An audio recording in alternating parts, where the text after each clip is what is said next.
রাতের খাবার টেবিলে আমরা বসে পড়েছি আবার। আজকে আমি বানিয়েছি হলো ভাত বা রুটি, কিচ্ছু না, স্প্যানিশ অমলেট। আর আজকে গুনগুনের রিপোর্ট কার্ড দিয়েছে।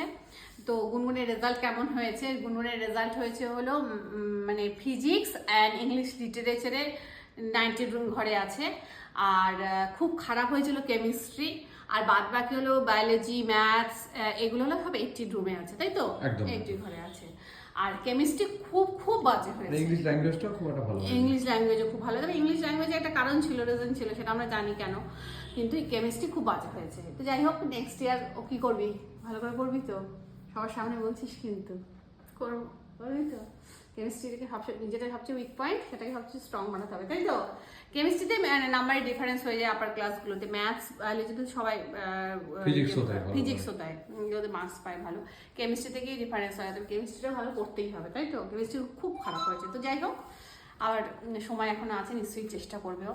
তো আমরা খাওয়া দাওয়া শুরু করি। শুভরাত্রি।